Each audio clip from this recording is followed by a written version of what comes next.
네, 여러분 안녕하세요. 뉴스입니다. 그토록 보고 싶어 했던 대선 후보들의 사자토론이 있었습니다. 여러분들께서는 어떻게 평가하셨습니까? 어느 후보에게 가장 후한 점수를 주고 싶으십니까? 당연히 물어보나마나 이재명 후보에게 높은 점수를 주실 겁니다. 이번 토론은 사자토론이라고는 하지만 지지율에서 앞서고 있는 이재명 후보와 윤석열의 입에 주목이 될 수밖에 없는 그런 토론이었습니다.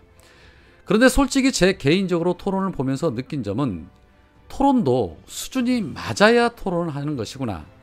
어제 김동연 후보와의 토론을 비교해보면 정말 수준 차이가 나도 너무 난다라는 생각이 들었습니다. 어제 토론에서 윤석열은 지난번 1대1 양자 토론 때 엄청나게 준비했다던 대장동 문제를 들고 나왔습니다. 왜 아니겠습니까? 이 문제 제기하려고 토론하는 사람인데요. 그러면서 오로지 준비해온 자료만 읽어 내려가는 것에만 급급하면서 눈에 불을 켜고 달려들면서 이재명 후보에게 질문을 던졌습니다. 아니, 질문이 아닌 일방적 자기 주장만 내세웠다는 것이 정확한 듯합니다. 상대방의 답변 내용은 듣지도 않고 준비해온 대본만 읽어가면서 질문을 던지는데 참 웃음이 절로 나왔습니다. 이재명 후보가 답변을 하면서 김만배가 윤석열은 내가 가진 카드면 끝나라는 발언에 대한 역질문을 던지자 윤석열은 순간 당황하며 말을 잇지 못하고 웃어 넘기기도 했습니다. 다소 아쉬운 부분이 있다라면 이 부분을 집중적으로 파고들었으면 했는데 시간이 다 돼서 다른 주제로 넘어갈 수밖에 없었던 부분이 못내 아쉬운 장면으로 남았습니다. 특히 재미있었던 부분은 바로 이 부분입니다.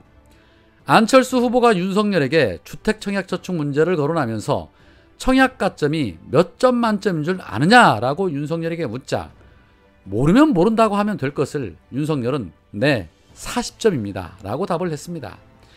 전 국민이 보는 앞에서 너무나도 당당하게 40점이라고 말하는 부분에서 그야말로 빵 터졌습니다. 이에 안철수 후보가 84점입니다 라고 말하자 윤석열은 어리버리하는 해프닝을 만들기도 했습니다. 가만히 있으면 중간이라도 갈 텐데 모르면 모른다고 하지 꼭 아는 척해서 이렇게 전 국민들에게 재미를 선사합니다. 그런데 거기에 더 나아가 안철수는 3인 가구가 받을 수 있는 최고 점수가 64점이다. 30대가 만점을 받으려면 20살이 되자마자 청약저축 가입하면 가능한 점수다. 작년에 서울 지역 청약 커트라인이 어느 정도인지 아느냐라고 묻자 윤석열은 거의 만점이 다 돼야 하지 않느냐라고 또 한 번 아는 척을 했습니다. 그러자 안철수는 62.6점이다 라고 말했는데요. 이 윤석열의 이런 모습은 이 평소의 행동 습관이 고스란히 드러났다라고 볼 수 있습니다. 왜 그런 사람이 있죠? 모르면 모른다고 말하는 사람이 있는 반면에 알지도 못하면서 허세를 부리고 아는 척하면서 나대는 사람이 있습니다. 그러다가 나중에 망신당하는 사람들이 더러 있는데 딱 그런 부류의 모습이 아닌가 하는 생각이 들었습니다. 이재명 후보는 대장동 의혹과 관련해서 정말 할 말이 많았음에도 불구하고 꾹꾹 인내하면서 자신의 억울함보다도 지금 당장 가장 시급한 민생 문제에 대한 정책을 논했습니다. 진정한 리더의 모습은 바로 내 개인의 억울함보다 국민의 민생이 먼저다라는 것을 직접 보여주는 그러한 모습을 보면서 역시 다르기는 다르구나 라는 생각이 들기도 했습니다. 그리고 하이라이트는 바로 이 부분이었습니다. 윤석열은 지난 12월에 주식 양도세 도입 시점에 맞춰서 증권거래세 완전 폐지를 추진하겠다라고 했다가 지난달 27일 주식 양도세 폐지, 증권거래세 현행 유지로 공약을 번복한 바 있습니다. 이에 이재명 후보가 증권거래세를 폐지한다고 했다가 주식 양도세를 폐지한다고 했다. 종부세도 폐지한다고 했는데 그 재원은 줄어드는데 어떻게 복지를 확대한다는 것이냐라고 물었습니다. 이에 윤석열은 증권거래세는 새로운 금융과세제도가 생긴다고 하니까 있을 필요가 없다고 했지만 우리나라 증권시장이 워낙 좋지 않아서 당분간 양도세를 폐지하고 증권거래세는 현행으로 돌리려고 한 것이다.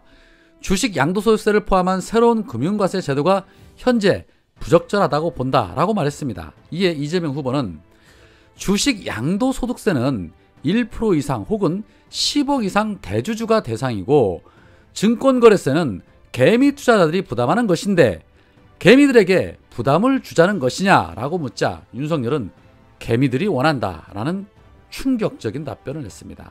정말 어이가 없습니다. 그리고 한 가지 더 있었습니다.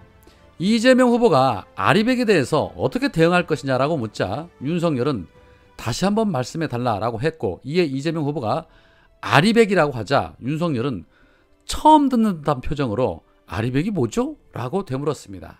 정말 충격의 충격입니다. 대선 후보가 2050년까지 기업이 사용하는 전력의 100%를 태양광이나 풍력 등 재생에너지로 전환하는 것을 목표로 한 글로벌 캠페인도 모르고 나와서 대한민국의 미래를 얘기하고 있었다는 겁니다. 어제 토론을 보면서 느낀 점은 양자 토론은 절대 할 수 없겠구나, 기대도 하지 말자라는 거였습니다. 민주당은 이번 대선 토론을 두고 대선 후보 윤석열은 안 보이고 검사 윤석열만 보였다라고 평가했습니다. 고영진 수석대변인은 곧바로 논평을 통해서 남을 깎아내리고 헐뜯기 위해 자신의 비전과 정견을 알릴 시간을 허비하는 야당 후보의 모습은 무척 안타깝다. 윤석열 후보의 준비 부족은 토론 곳곳에서 반복이 됐다. 결국은 경험이 없고 준비 안 된 무능한 후보라는 점을 감추기 위해 네거티브에만 혈안이 되었다고 볼 수밖에 없다. 선제 공격, 사드 배치 등을 다룬 외교 안보 분야는 대선 토론의 중요성을 실감하게 했던 시간이다. 일방적인 사고와 판단이 얼마나 위험한지를 사자 토론을 통해 체감하게 했다. 반면에 이재명 후보는 토론 내내 국정 전반에 대한 깊은 이해와 준비된 국정운영 역량을 잘 보여줬다. 또한 이재명 후보는 시종일관 토론 의제를 민생의 장으로 이끌고 대전환의 기로에 선 대한민국이 나아갈 미래를 함께 찾고자 힘썼다. 오늘 토론을 통해서 어느 후보가 위기에 처한 대한민국을 이끌 유능한 지도자감인지, 어느 후보가 위기에 직면한 국민의 삶을 책임지고 풀어나갈 리더인지 국민들께서 판단하실 것으로 기대한다라고 덧붙였습니다. 현명하신 우리 국민들께서 잘 판단하실 겁니다.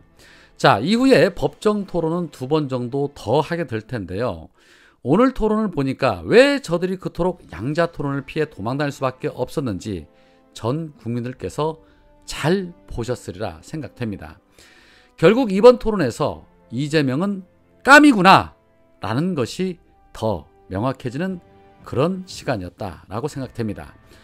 과연 이 토론을 반영한 여론조사 어떻게 나오게 될지 매우 기대가 됩니다. 오늘은 여기까지입니다. 고맙습니다.